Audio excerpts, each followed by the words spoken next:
الدين والدنيا والآخرة وعلى نية أن الله يغفر ذنوبنا ويستر عيوبنا ويكشف قلوبنا ويبلغ مقاصدنا مقاصدكم بتيسير السحالة وجمال بجاه خير البرية وعلى نية أن الله يجعل جمعنا هذا جمعا مغفورا مرحوما وتفرقا من بعد تفرقا معصوما على الدنيا وعلى كل نية صالحة وإلى حضرة النبي محمد صلى الله عليه وآله وصحبه وسلم. الفاتحة. الرحمن الرحيم مالك يوم الدين إياك نعبد وإياك نستعين صراط المستقيم الذين أنعمت عليهم غير المغضوب عليهم ولا الضالين. بسم الله الرحمن الرحيم. السلام عليكم ورحمة الله تعالى وبركاته. Alhamdulillah Rabbil Alamin wa bihi nasta'inu ala umuri dunya waddin wa sallallahu wa sallama ala sayyidina Muhammadin wa ala alihi wa sahbihi ajma'in. Subhanaka la ilma lana illa ma 'allamtana innaka antal alimul hakim. Allahumma rabbi shrah li sadri wa yassir li amri wa hlul 'uqdatam min lisani yafqahu qawli. Allahumma inna hadha minka wa bika wa ilayka wa la hawla wa la quwwata illa bika ya arhamar rahimin. Alhamdulillah, bersyukur kita kepada Allah atas nikmat yang senantiasa diberikan oleh Allah kepada kita. Berkhusus hendaklah kita senantiasa bersyukur kepada Allah atas nikmat sihat wal afiyah, nikmat hidayah wa taufik serta nikmat Islam wal iman. Allah senantiasa memberikan kita kemudahan, keistiqamahan, bisa kembali melakukan salat subuh secara berjamaah. Mudah-mudahan amal ibadah kita diterima oleh Allah Subhanahu wa taala. Amin ya rabbal alamin. Salawat dan salam mudah-mudahan senantiasa dilimpahkan untuk baginda Nabi Muhammad sallallahu alaihi wasallam. Mudah-mudahan berkat salawat kepada Nabi Muhammad, insyaallah kita akan mendapatkan syafaat pertolongan dari Nabi Muhammad sallallahu alaihi wasallam. Amin ya rabbal alamin. Bismillahirrahmanirrahim. Qala al-muallif radhiyallahu ta'ala anhu wa nafa'na bihi wa bi'ulumihi fid darain ila an qala wa ammal lisanu fahuwa min a'zami ni'amillahi ala 'abdihi wa fihi khairun kabirun wa naf'un katsirun liman hafizahu wasta'malahu fima khuliqa lahu wa fihi syarrun katsirun wa dararun 'azimun liman adha'ahu wasta'malahu fi ghairi ma khuliqa lahu. Wa ammal lisanu, dan kemudian bagian anggota tubuh kita yang ketiga yang harus senantiasa kita jaga adalah lisan. Wa ammal lisanu, dan adapun lisan, fahuwa min a'zami ni'amillahi ala 'abdihi, maka lisan merupakan salah satu nikmat besar dari Allah Subhanahu wa taala terhadap hambanya. Wa fihi khairun kabirun wa naf'un katsir, di situ terdapat banyak kebaikan dan manfaat yang sangat besar. Liman hafizahu wasta'malahu fima khuliqa lah. Lisan tadi merupakan salah satu nikmat besar dari Allah Subhanahu wa taala atas seorang hamba, dan di dalam lisan tersebut terdapat banyak kebaikan dan manfaat yang besar bagi orang yang menjaganya dan menggunakannya sesuai dengan apa yang Allah ciptakan atas lisan tersebut. Jadi kebaikan, manfaat bagi orang yang menjaganya dan menggunakannya sesuai dengan apa yang diciptakan oleh Allah. Dan begitu pun sebaliknya, wa fihi syarrun katsirun wa dhararun azim. Dan begitu pun lisan, kata pengarang kitab, di situ pun terdapat banyak keburukan dan juga besarnya mara bahayanya. Jadi lisan itu ada kebaikannya, ada manfaat yang besar, begitupun sebaliknya ada keburukan yang besar, ada bahaya yang sangat besar. Liman adha'ahu wasta'malahu fi ghairi ma khuliqalah, bagi orang-orang yang menyia-nyiakannya, yang menyia-nyiakannya dan menggunakannya tidak sesuai, tidak sejalan daripada manfaat yang Allah ciptakan bagi lisan tersebut. Wa qad khalaqahu Allah Ta'ala lil 'abdi liyakthur bihi min dzikrihi wa tilawati kitabih. Dan Allah telah menciptakan lisan tersebut bagi seorang hamba. Salah satu tujuannya agar hamba tersebut senantiasa memperbanyak ingat kepada Allah.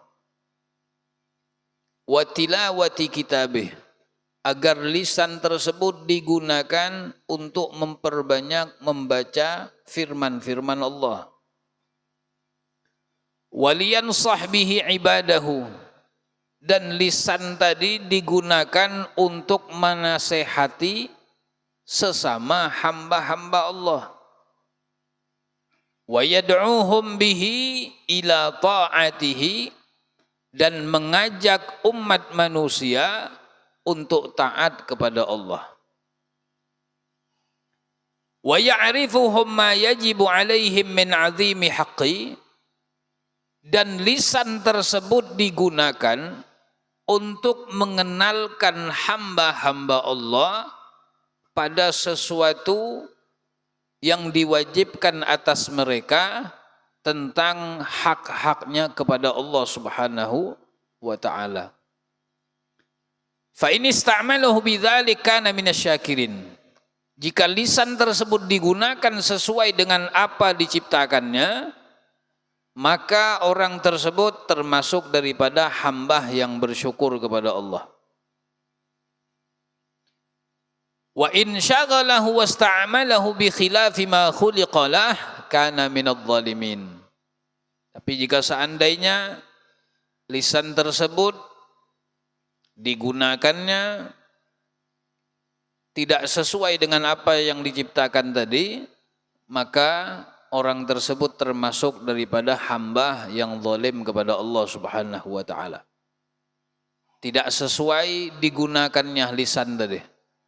Allah ciptakan lisan tersebut, salah satu manfaatnya agar memperbanyak ingat kepada Allah, memperbanyak membaca Al-Quran, digunakan untuk menasehati sesama umat manusia, mengajak umat manusia untuk melakukan ketaatan kepada Allah. Jika tidak digunakan sesuai dengan apa yang diciptakan tadi, maka orang tersebut berarti zalim. Thumma inna amrul lisan muhimmun jiddan. Kemudian pengarang kitab mengatakan, ketahuilah sesungguhnya permasalahan lisan ini sangat penting. Ya. Permasalahan lisan ini sangat penting. Walaupun ini bentuk lisan ini kecil, ya, tapi dalam agama kita, ya, ini sangat harus diperhatikan. Wa huwa aghlabu a'dha'il 'abdi 'alaihi. Karena lisan ini, kata pengarang kitab, termasuk anggota tubuh manusia yang paling dominan. Wa aqwaha fi siyaqatihi ilal halak, dan paling kuat mengantarkan orang tersebut di dalam kebinasaan. Ya. Maka ini sangat penting di dalam agama. Bahkan penjelasan-penjelasan dalam hadis Nabi Muhammad SAW di dalam Al-Quran banyak menjelaskan tentang lisan. Harus benar-benar dijaga. Illam yadbuthu wa yakuffuhu amma harramallahu alaih. Jika seandainya orang tersebut tidak mengendalikannya dan tidak menahannya dari apa yang diharamkan oleh Allah. Jika lisan tersebut ya tidak dikendalikan, tidak ditahannya terhadap apa yang diharamkan oleh Allah Subhanahu wa taala, maka lisan itu bisa membinasakan. Wa fil hadis, disebutkan di dalam hadis salah satu cerita seorang sahabat Nabi Muhammad SAW yang bernama Mu'adz bin Jabal. Ya, seorang sahabat yang bernama Mu'adz bin Jabal radhiyallahu taala anhu. Ya, ketika beliau meminta kepada Nabi, bertanya kepada Nabi Muhammad, ya, amalan apa yang bisa membuat aku dekat dari surga, membuat aku jauh dari neraka? Maka Nabi SAW ya, setelah panjang lebar di situ beliau menasihati kepada Mu'adz bin Jabal. Terakhir Nabi mengatakan, kuffa alaika hadza. Ya, Nabi itu sambil memegang lisan, memegang lidah Mu'adz bin Jabal. Ya, dipegang oleh Nabi Muhammad lidahnya. Ya. Kuffa alaika hadza. Jaga ini, kata Nabi. Ya. Jaga ini, kata Nabi Muhammad. Maka sahabat Mu'adz bin Jabal, beliau kebingungan, bertanya kepada Nabi SAW, ya Rasulullah, apakah kita ini akan dihukum oleh Allah, akan disiksa oleh Allah nanti di akhirat karena sebab lidah ini? Apakah orang akan diazab, disiksa nanti di akhirat itu karena ulah lidahnya? Karena kesalahan lisannya? Maka Nabi SAW beliau mengatakan, wahal yakubban nas finnari ala wujuhihim au ala manakhirihim illa hasaida alsinatuhum. Kata Nabi, bukanlah yang menyebabkan manusia terjungkal. Ya, terjungkal ini apa kalau bahasa kita nih? Itu nah. Kepala duluan kalau terjungkal. Apa namanya itu? Terseruduk. Terseludup. Ya. Dan bukanlah manusia itu terjungkal ya ke dalam neraka ala wujuhihim, atas sebab wajah mereka,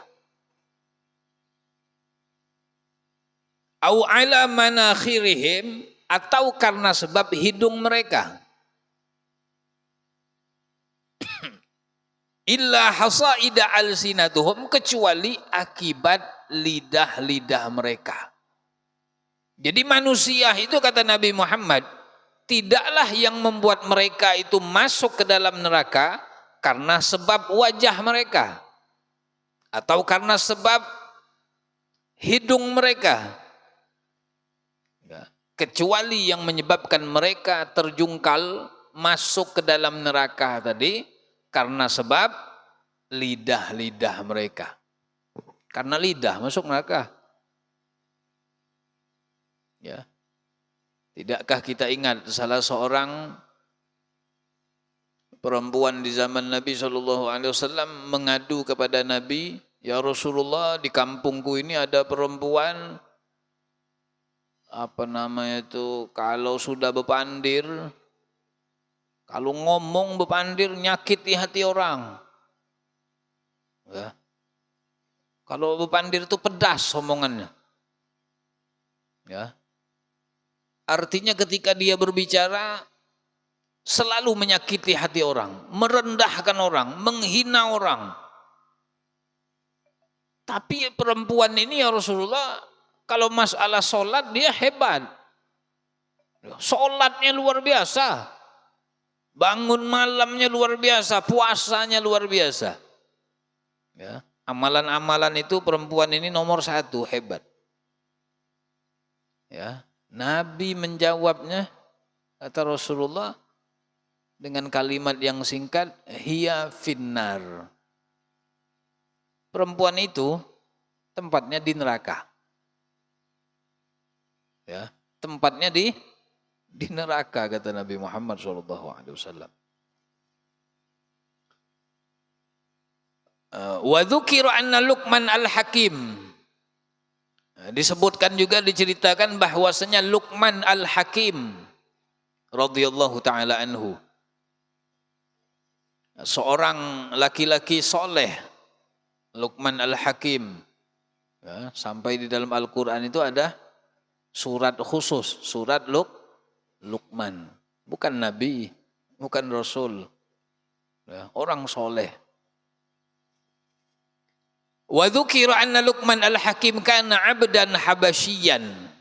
Nah, disebutkan bahwasanya Luqman al-Hakim ini merupakan seorang hamba Habasyi. Fa awwalu ma dhahara min hikmatihi, ya, yang paling nampak di dalam ucapannya hikmah. Jadi beliau ini kalau mengeluarkan kata-kata itu penuh dengan hikmah, penuh dengan manfaat.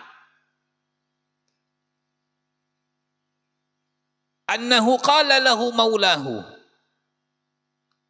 bahwasanya telah berkata kepadanya maulahu, majikannya, ya gulam, wahai anak, kata majikannya, idbah lana hadhihi syah, tolong engkau sembelih kambing ini. Wa'tini bi atyabi mudghataini minha, setelah engkau sembelih, engkau potong, tolong engkau datangkan kepadaku sesuatu yang paling baik. Ya, sesuatu yang paling baik dari isi badan si kambing tadi. Ya. Engkau berikan kepadaku mudghah. Mudghah itu kan segumpal daging. Ya. Datangkan kepadaku, berikan kepadaku 2 bagian gumpalan daging yang paling bagus, ya, dari isi badan si kambing tadi. Faja'a bil lisani wal qalbi. Maka setelah dipotong oleh Luqman al-Hakim, dibawakan kepada majikannya dari anggota isi badan si kambing tadi, diberikannya kepada majikannya lidahnya, lidah kambing sama hati kambing. 2 itu aja yang dijulung. Potong lah. Lihat, lidah sama hati. Mana dagingnya? Tsumma qala lahu marratan ukhra. Kemudian di kesempatan yang lain dipanggil lagi oleh tuannya. Idbah lana hadhihi syah. Wahai Luqman, tolong potongkan lagi ini. Ini ada kambing lagi, nah, potongkan lagi. Wa'ti bi akhbathi mudghataini minha. Berikan kepadaku Dua gumpal daging, ya, yang paling jelek, yang paling buruk dari anggota kambing tadi. Fa'atahu bil lisani wal qalbi. Kembali Luqman al-Hakim setelah memotong kambing tersebut, diberikannya lagi kepada tuannya lidah kambing sama hati lagi. Nah, semalam lidah sama hati lagi. Sekarang lidah sama hati lagi. Fasa'alahu an dzalik.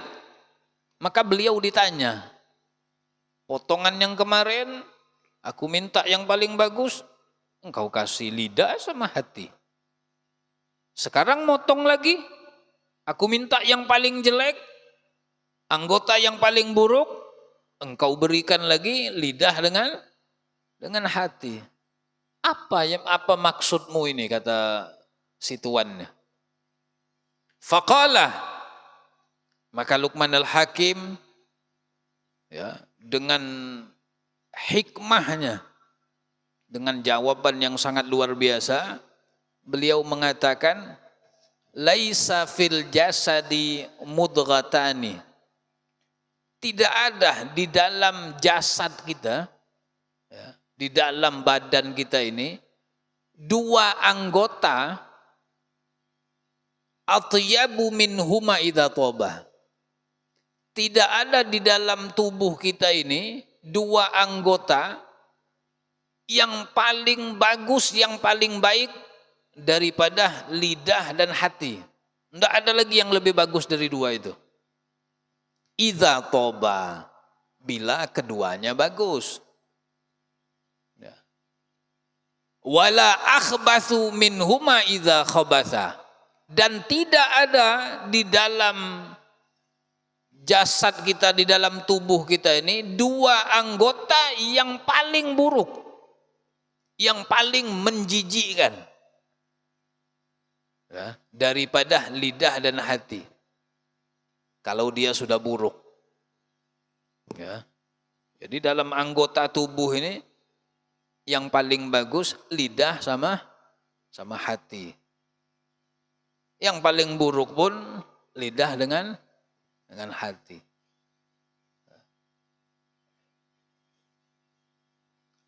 Sehingga Nabi SAW dalam salah satu riwayat, beliau bersabda, la yastaqimu imanul abdi hatta yastaqimu qalbuh.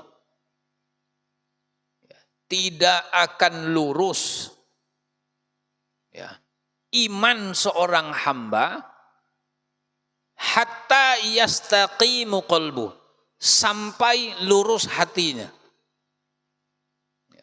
Tidak akan benar iman seorang hamba sampai hatinya benar. Ya.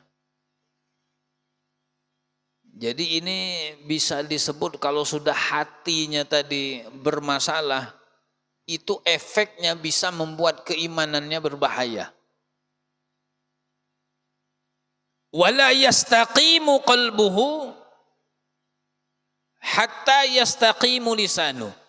Dan tidak akan lurus hatinya, tidak akan benar hatinya, kata Nabi Muhammad, sampai lurus benar juga lisannya. Jadi iman tidak akan benar, tidak akan lurus sebelum hati menjadi lurus, jadi benar. Dan hati tidak akan menjadi benar, tidak akan menjadi lurus sampai lisan yang lurus. Jadi ada kaitannya semua. Nah, sehingga di dalam hadis tadi Nabi SAW mengatakan kepada Mu'adz bin Jabal, ya, tidaklah yang membuat manusia itu terjungkal masuk ke dalam neraka karena sebab wajah mereka, karena sebab hidung mereka, ya, kecuali yang menyebabkan mereka masuk ke dalam neraka Allah Subhanahu wa taala karena lidah-lidah mereka.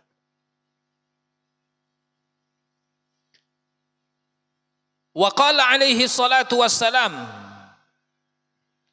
Man kana yu'minu billahi wal yaumil akhir. Barang siapa yang beriman kepada Allah dan hari akhir, falyaqul khairan, maka hendaklah ia berucap sesuatu yang baik.